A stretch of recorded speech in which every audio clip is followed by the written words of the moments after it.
Selamat pagi ibu-ibu, apa kabar? Senang sekali bisa berjumpa dengan ibu-ibu meskipun secara online ya. Kembali kita akan belajar firman Tuhan ya. Saya harap ibu-ibu dalam keadaan sehat, dalam keadaan semangat ya. Nah, kita akan belajar dari buku kita pelajaran yang ke-12, Yesus Kristus Juru Selamat ya. Tapi sebelumnya mari kita berdoa dulu ya. Ya Tuhan Allah Bapa kami yang bertahta di kerajaan surga, terima kasih ya Tuhan atas segala berkat dan perlindungan-Mu hingga pada saat ini. Sekarang ya Bapa kami akan belajar sebagian dari firman-Mu, kiranya Engkau membuka hati pikiran kami sehingga kami boleh mengerti akan setiap firman-Mu dan menjadi berkat dalam kehidupan kami. Terima kasih ya Bapa. Di dalam nama Tuhan Yesus Tuhan dan Juru Selamat kami berdoa dan mengucap syukur. Amin. Ya. Nah, pelajaran yang ke-12 ya dengan judul Yesus Kristus Juru Selamat ya, diambil dari Matius 1 ayat 18 sampai 25, Matius 2 ayat 1 sampai dengan 23 dan Lukas 2 ayat 8 sampai 20 ya. Dengan ayat hafalan diambil dari Lukas 2 ayat 11, yaitu saya bacakan buat ibu-ibu ya.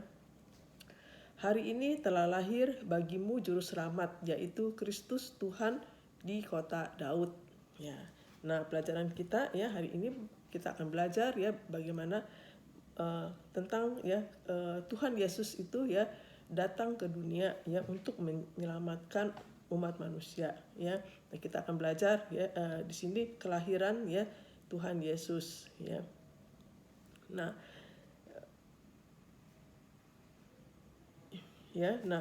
kita setiap Natal ya kita selalu ya kita membaca ayat-ayat yang tadi dari Matius 1 dan dari Lukas 2 itu ya, kita selalu kita bacakan ya ayat-ayat itu ketika Natal, yaitu kita tahu tentang kelahiran Tuhan Yesus itu pada malam hari ya, langitnya cerah ya. Terus ada gembala-gembala sedang menjaga domba-dombanya di padang ya.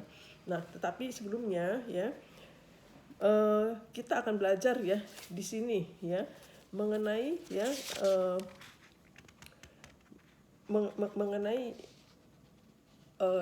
mengenai Tuhan Yesus ya, mengenai siapakah Tuhan Yesus itu ya. Kita akan sebelumnya kita akan belajar mengenai ya mengenai firman ya, mengenai kita ambil ya dari kitab Yohanes ya, dari Yohanes 1 ya. Ibu bisa lihat ya dari Yohanes 1 ya. Dari Yohanes 1 ya. Ya. Di sini ya kita akan belajar ya siapakah Tuhan itu ya. Tuhan yang menjadi manusia ya, tinggal ya bersama manusia ya. Dan kita akan belajar ya di sini ya. Di sini coba kita lihat ya. Di dalam kitab Injil Yohanes 1 ya, dengan perikop firman yang telah menjadi manusia ya. Pada mulanya adalah firman. Firman itu bersama-sama dengan Allah dan firman itu adalah Allah. Ia pada mulanya bersama-sama dengan Allah. Segala sesuatu dijadikan oleh Dia dan tanpa Dia tidak ada sesuatu pun yang telah jadi dari segala yang telah dijadikannya. Dalam Dia ada hidup dan hidup itu adalah terang manusia. Terang itu bercahaya di dalam kegelapan dan kegelapan itu tidak menguasainya. Ya, nah, ya kita jadi di sini ya di dalam kitab Injil Yohanes itu ya kita lihat bahwa Yohanes ini berusaha menolong orang-orang untuk mengetahui siapakah Yesus itu ya. Banyak keraguan-raguan ya pada yang timbul pada zaman Yohanes tentang keilahian Yesus ya. Jadi di sini ya keraguan-raguan itu timbul karena filsafat dan kebudayaan Yunani ya. Yohanes yang merupakan salah satu dari murid Yesus menegaskan bahwa Yesus sudah ada sejak mula ya sebagai firman ya. Jadi Allah menciptakan segala sesuatu melalui firman ya. Jadi firman Allah yang kemudian menjelma menjadi Yesus ternyata telah ada sebelum dia dilahirkan di dunia ya. Jadi di sini ya Yohanes memperkenalkan Yesus dalam sebutan istilah yang dikenal baik oleh pembaca dari kalangan Yahudi maupun dari non-Yahudi ya. Jadi kata Yahudi yang diterjemahkan sebagai firman adalah logos ya, yang merupakan suatu kata umum dari filsafat Yunani ya. Dan pemikiran Yahudi pada saat itu ya. Jadi firman itu adalah melakukan kehendak Allah ya. Jadi dibawa pembacanya kepada perjanjian lama ya. Perjanjian lama yaitu wahyu Allah. Jadi kita lihat kan pada kalau kita buka dalam perjanjian lama Tuhan berfirman ya, Allah berfirman ya itu ya. Dan kata logos dalam bahasa Yunani itu adalah antara jembatan antara Allah ya dengan alam semesta. Jadi perantaraan Allah dengan dunia ya.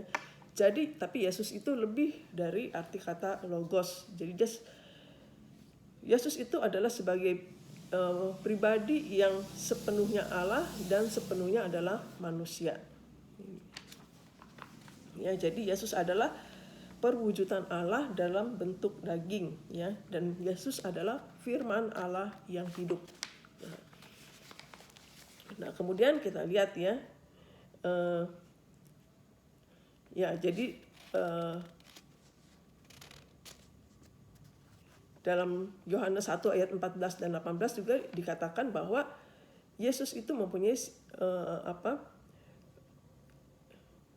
Yesus itu adalah mempunyai sifat-sifat Allah yang karena dia memang Allah ya, dia jadi semua sifat-sifat Allah ya ada pada Yesus ya, maha kasih, maha kuasa ya, panjang sabar, penyayang, itu semuanya terdapat di dalam pribadi Yesus ya. Dan Tuhan Allah tidak berubah ya. Tuhan Allah yang memberi hukum Taurat ya kepada manusia adalah Allah yang mengutus Kristus ke dalam dunia ini ya. Tujuannya supaya melalui Yesus manusia beroleh keselamatan. Jadi Yesus itu adalah kasih karunia Allah ya. Nah, coba kita lihat di dalam Matius 1 ayat 18 sampai 25 ya. Mengenai ya kelahiran Yesus ya. Nah, ini ayat-ayat yang selalu dibacakan pada waktu Natal ya, kelahiran Yesus Kristus ya. Kelahiran Yesus Kristus adalah sebagai berikut. Pada waktu Maria ibunya bertunangan dengan Yusuf, ternyata ia mengandung dari Roh Kudus sebelum mereka hidup sebagai suami istri. Karena Yusuf suaminya seorang yang tulus hati dan tidak mau mencemarkan nama istrinya di muka umum, ia bermaksud menceraikannya dengan diam-diam. Tetapi ketika ia mempertimbangkan maksud itu, malaikat Tuhan nampak kepadanya dalam mimpi dan berkata, "Yusuf anak Daud, janganlah engkau takut mengambil Maria sebagai istrimu, sebab anak yang di dalam kandungannya ialah dari Roh Kudus. Ia akan melahirkan anak laki-laki dan engkau akan menamakan dia Yesus, karena dialah yang akan menyelamatkan umatnya dari dosa mereka." Hal itu terjadi supaya genaplah yang difirmankan Tuhan oleh Nabi. Sesungguhnya anak darah itu akan mengandung dan melahirkan seorang anak laki-laki, dan mereka akan menamai dia Immanuel, yang berarti Allah menyertai kita. Sesudah bangun dari tidurnya, Yusuf berbuat seperti yang diperintahkan malaikat Tuhan itu kepadanya. Ia mengambil Maria sebagai istrinya, tetapi tidak bersetubuh dengan dia sampai ia melahirkan anaknya laki-laki, dan Yusuf menamakan dia Yesus. Nah, jadi ya itu ya mengenai kelahiran Yesus Kristus ya. Jadi Tuhan Yesus lahir dari seorang perawan ya, Maria ya, yang telah dipilih Tuhan ya. Dan ya jadi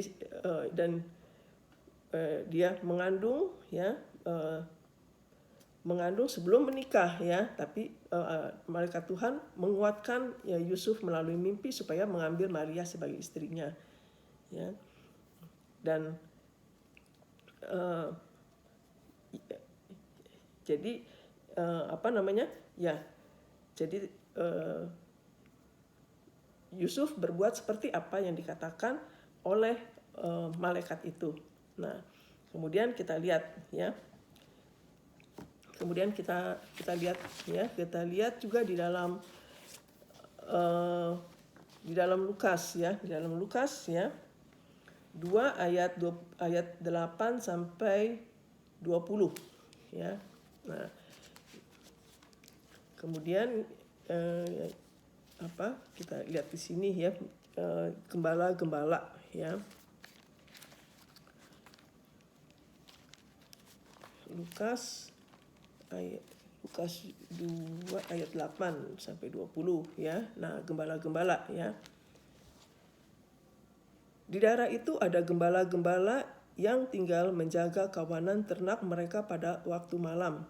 Tiba-tiba berdirilah seorang malaikat Tuhan di dekat mereka, dan kemudian Tuhan bersinar meliputi mereka dan mereka sangat ketakutan.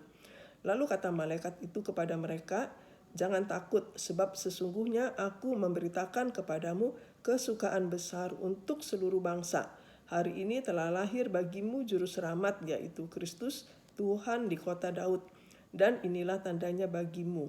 Kamu akan menjumpai seorang bayi dibungkus dengan lampin dan terbaring di dalam palungan." Dan tiba-tiba tampaklah bersama-sama dengan malaikat itu sejumlah besar bala tentara sorga yang memuji Allah. Katanya, "Kemuliaan bagi Allah di tempat yang maha tinggi, dan damai sejahtera di bumi di antara manusia yang berkenan kepadanya." Setelah malaikat-malaikat itu meninggalkan mereka dan kembali ke sorga, gembala-gembala itu berkata seorang kepada yang lain, "Marilah kita pergi ke Bethlehem untuk melihat apa yang terjadi di sana, seperti yang diberitahukan Tuhan kepada kita." Lalu mereka cepat-cepat berangkat dan menjumpai Maria dan Yusuf dan bayi itu yang sedang berbaring di dalam palungan. Dan ketika mereka melihatnya, mereka memberitahukan apa yang telah dikatakan kepada mereka tentang anak itu. Dan semua orang yang mendengarnya heran tentang apa yang dikatakan gembala-gembala itu kepada mereka. Tetapi Maria menyimpan segala perkara itu di dalam hatinya dan merenungkannya. Maka kembalilah gembala-gembala itu sambil memuji dan memuliakan Allah, karena segala sesuatu yang mereka dengar dan mereka lihat semuanya sesuai dengan apa yang dikatakan kepada mereka. Nah, jadi ya, ketika Tuhan Yesus lahir itu ya, pada malam kelahiran Yesus itu ya, jadi ada sejumlah gembala menjaga ternak di padang dekat kota Bethlehem ya. Nah, jadi kita lihat tadi ya dalam yang sudah saya bacakan ya, seperti itu ya, malaikat menampakkan diri ya. Nah, kita lihat ya di sini ya. Jadi yang diberitahukan di sini ya kepada Tuhan Yesus ini datang ya. Jadi Natal itu ya, sebenarnya kita lihat ini merupakan suatu keberpihakan Tuhan ya kepada orang-orang yang berdosa ya, orang-orang yang dianggap tidak penting ya di dalam dunia ini ya. Kalau kita lihat gembala-gembala ini ya, orang-orang Yahudi itu menganggap gembala-gembala ini adalah orang berdosa ya. Kenapa disebut orang berdosa ya? Karena orang gembala-gembala ini seringkali mereka ketika mereka mengembalakan domba-dombanya ya, mereka ada yang suka berbohong ya. Dibilang dombanya kurang karena dimakan sama binatang buas, dimakan singa, biruang atau apapun juga, padahal mereka yang ambil gitu ya. Jadi gembala-gembala ini dianggap orang yang berdosa ya, meskipun gembala-gembala ini jujur sekalipun ya, cap dosa itu cap sebagai orang berdosa itu sudah melekat di gembala itu ya. Nah, begitu juga ya seperti kayak orang Samaria. Orang Samaria itu dianggap juga orang berdosa ya. Orang berdosa ya, karena apa? Karena mereka, orang Samaria itu dianggap penyembah berhala. Mereka orang yang sudah bukan orang Yahudi murni ya, yang campur dengan orang-orang yang dianggap orang-orang kafir ya, orang-orang yang tidak bertuhan ya. Jadi dianggap itu orang yang berdosa ya. Nah, makanya Tuhan Yesus itu datang kepada orang yang berdosa. Jadi ketika Tuhan Yesus menceritakan ya suatu perumpamaan ya mengenai orang Samaria yang baik hati ya, kita tahu ya mengenai perumpamaan itu ya. Dan ketika orang Farisi itu ditanya, di antara menurut kamu siapakah di antara ketiganya itu yang baik gitu ya. Dan orang Farisi itu bilang, dia tidak bilang orang Samaria, tetapi dia bilang bahwa yang paling baik adalah yang seharusnya benar itu adalah orang yang menolong ya, menolong orang yang terluka itu ya. Dia menyebutnya orang Farisi itu adalah orang yang menolong ya. Padahal orang yang menolong itu adalah orang Samaria, tetapi dia tidak mau menyebutkan orang Samaria gitu.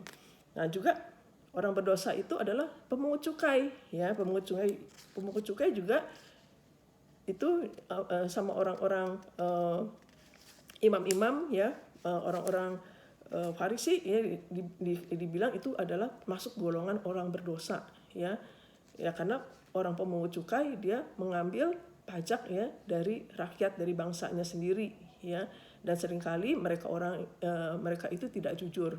Dan meskipun ada pemungut cukai misalnya yang jujur ya, yang mengutip sesuai dengan ketentuan, tetapi label orang berdosa itu sudah ada pada diri mereka. Nah, jadi ya kita kalau kita baca Alkitab ya, Tuhan Yesus datang kepada orang-orang yang berdosa itu ya, kepada orang Samaria ya, pemungut cukai ya, kepada Sakeus ya, kita tahu ya, Tuhan Yesus datang kepada orang-orang yang berdosa ya. Nah, jadi pada waktu Natal ya, Tuhan Yesus itu tidak lahir di suatu gedung yang mewah ya, tidak Tuhan Yesus tidak ada di Bait Allah ya, tetapi dia ada di tempat ya, suatu mungkin itu suatu gudang atau bekas kandang binatang gitu, di mana di situ ada palungan, mungkin palungannya juga palungan yang udah bekas gitu ya, yang udah nggak dipakai lagi. Disitulah Tuhan Yesus ya terbaring ya, dengan dilapisin dengan kain lampin ya. Nah, jadi di sini menunjukkan keberpihakan Tuhan kepada orang-orang yang dipandang hina, yang dipojokkan ya. Nah, jadi Tuhan Yesus itu tidak datang ya kepada orang-orang yang imam-imam, orang-orang Farisi, padahal mereka orang ya, imam-imam, orang Farisi itu mereka itu adalah ahli-ahli agama yang menyelidiki tentang kelahiran seorang raja ya, karena di dalam Taurat itu disebutkan ya bahwa akan datang seorang raja yang akan membebaskan mereka ya dari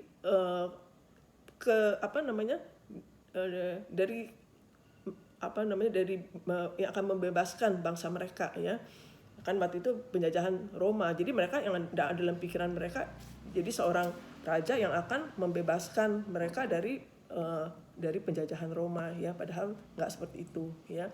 Dan mereka itu menyelidiki hal-hal itu ya.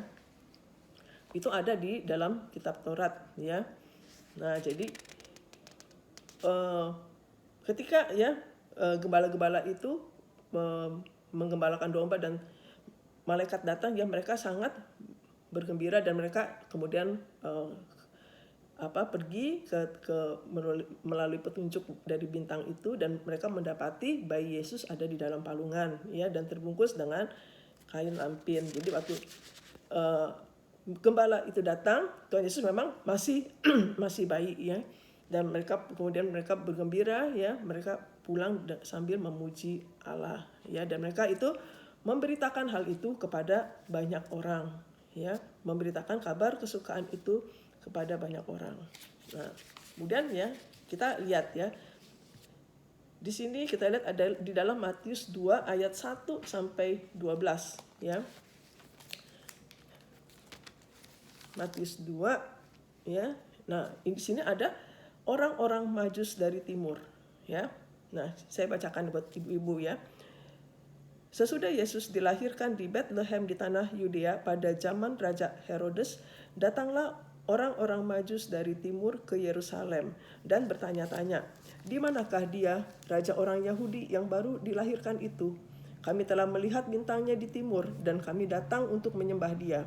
Ketika Raja Herodes mendengar hal itu, terkejutlah ia beserta seluruh Yerusalem. Maka dikumpulkannya semua imam kepala dan ahli Taurat bangsa Yahudi, lalu dimintanya keterangan dari mereka di mana Mesias akan dilahirkan. Mereka berkata kepadanya, "Di Bethlehem di tanah Yudea, karena demikianlah ada tertulis dalam kitab Nabi. Dan engkau Bethlehem tanah Yudea, engkau sekali-kali bukanlah yang terkecil di antara mereka yang memerintah Yehuda.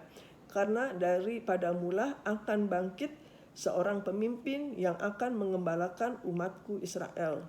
Lalu dengan diam-diam Herodes memanggil orang-orang Majus itu dan dengan teliti bertanya kepada mereka bila mana bintang itu nampak.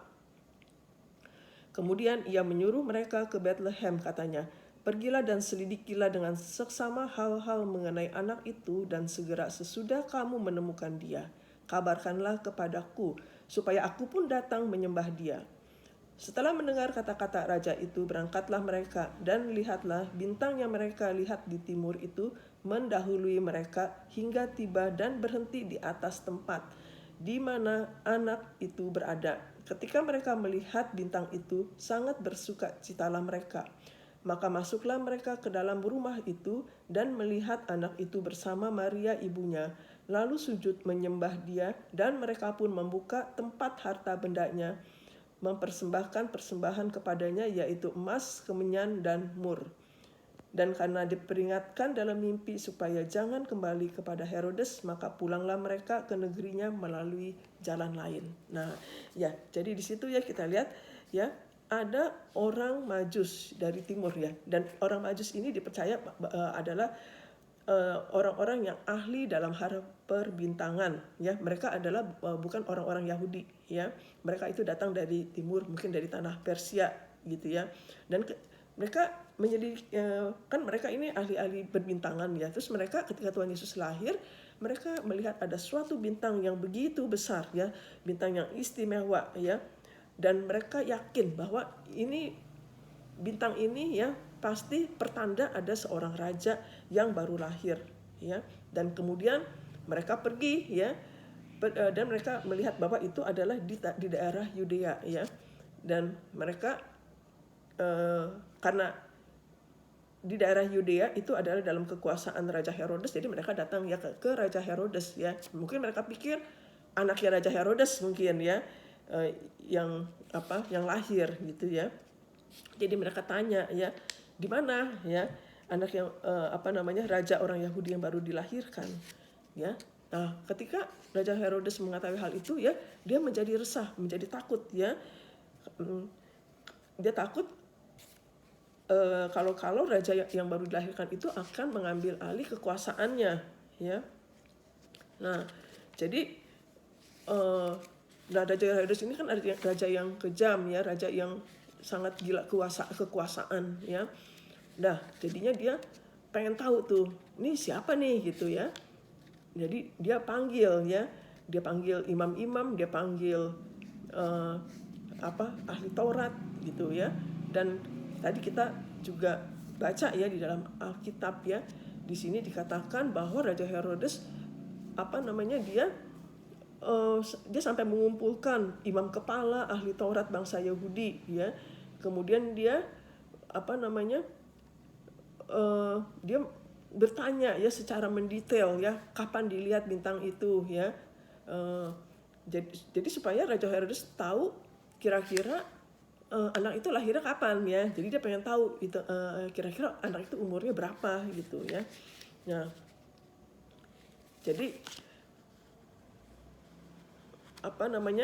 nah dia pengen dan Raja Herodes kita tahu ada raja yang kejam ya.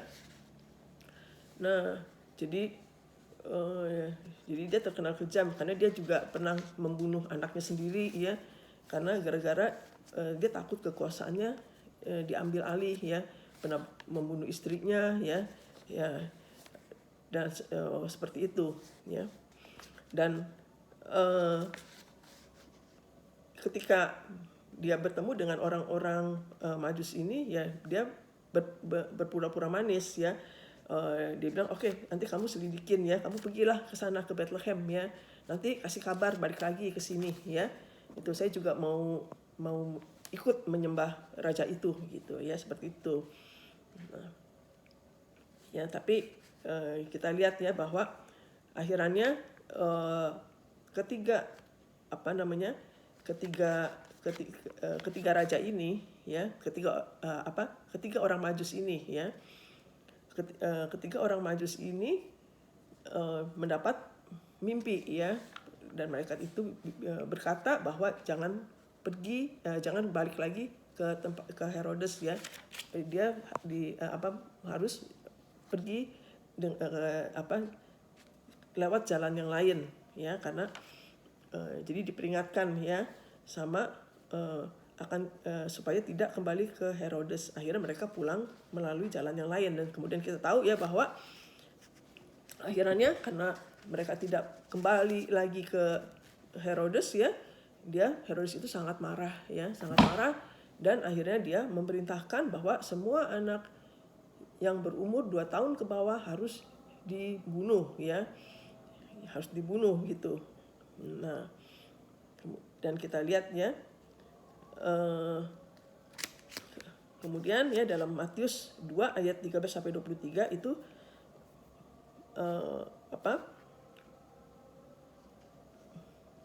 Yusuf ya diperingatkan ya melalui sebuah mimpi supaya mengungsi ke Mesir ya. Ya kita juga lihat ya di sini ya mengenai persembahan ya, persembahan orang-orang Majus itu ya,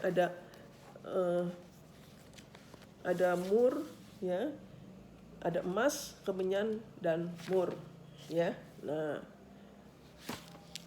emas, kemenyan, dan mur ya, sebenarnya itu dipercaya orang Majus ini nggak datang cuma bertiga ya, kemungkinan besar sih datangnya tuh mungkin serombongan gitu ya, serombongan ya.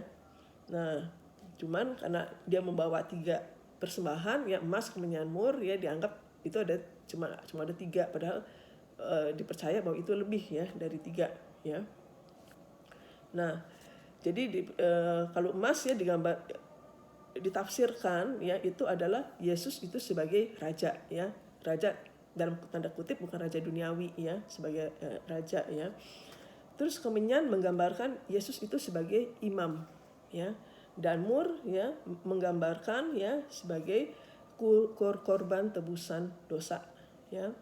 Ya karena mur itu kan dipakai buat wangi-wangian waktu orang yang meninggal ya, kalau kebiasaan Yahudi gitu ya, jadi sebagai tebusan dosa ya. Nah, jadi itu ya. Nah, kemudian kita terus lagi ya. Ya, jadi ya kemudian ya orang Majus itu tidak kembali lagi ya ke sana ya. Kemudian ada pembunuhan di Bethlehem ya, ada atas perintah Herodes ya. Kemudian Yusuf ya diperintahkan oleh malaikat ya melalui mimpi untuk mengungsi ke Mesir ya. Nah, karena pasukan dari Herodes akan mencari dan membunuh Yesus ya. Nah, kemudian akhirnya ketika ketika Herodes itu sudah mati ya, Yusuf kembali mendapatkan suatu mimpi ya, untuk kembali lagi ke tanah Israel ya. Tetapi di sini Yusuf masih takut ya, karena pengganti daripada Herodes itu adalah anaknya ya, anaknya Herodes ya, menggantikan ayahnya ya. Maka akhirnya ya Yusuf ini ya tinggal di daerah Galilea dan menetap di kota Nazaret ya. Oleh karena itu Yesus disebut juga sebagai orang Nazaret. Nah, ya itu pelajaran kita ya. Pelajaran kita hari ini ya. Jadi kesimpulannya di sini ya, di dalam buku ini saya bacakan buat ibu-ibu ya. Pertama, Yesus adalah Allah dalam wujud manusia. Ia adalah Allah dan ia adalah manusia, ya. Dengan menjelma sebagai manusia, menjadi manusia, ia dapat menunjukkan kepada manusia seperti apakah Allah itu, ya. Allah memandang bahwa penjelmaan tersebut adalah cara yang terbaik untuk menyatakan dirinya kepada manusia demi keselamatan manusia, ya. Terus yang kedua, ya, anak Allah lahir di kandang ternak, mati di kayu salib, dan bangkit pada hari ketiganya. Yesus mengalami semuanya itu karena ia taat kepada Bapaknya dan karena Allah mengasihi kita. Yesus telah memberi dirinya sebagai korban penebusan dosa kita, ya. Nah, hadiah apakah yang sepatutnya, ya, atau apa balasan yang seharusnya, ya, kita berikan kepada Allah sebagai ungkapan rasa terima kasih kita, ya. Nah, di dalam Roma 12 ayat 1, ya, dikatakan bahwa, ya, di sini, demi kemurahan Allah aku menasehatkan kepada kamu supaya kamu mempersembahkan tubuhmu sebagai persembahan yang hidup, yang kudus, dan yang berkenan kepada Allah, ya. Nah, itu persembahan kita, ya, mempersembahkan tubuh kita sebagai persembahan yang hidup, ya, yang kudus, ya, hidup kudus, ya, yang berkenan kepada Allah, menjadi saksi-saksi Kristus, ya. Nah, itu pelajaran kita, ya, kiranya apa yang kita pelajarin ini boleh menjadi berkat, ya. Oke, yang kita akhiri pelajaran kita, ya. Mari kita berdoa. Ya Tuhan Allah Bapa kami yang bertatah di kerajaan sorga, terima kasih, ya Bapa, untuk pelajaran yang telah kami terima pada hari ini, ya Bapa. Ya Bapa, kiranya Bapa apa yang pelajari pada hari ini, Bapa, semakin kami mengerti, ya Bapa, akan kasih setiamu, ya Bapa.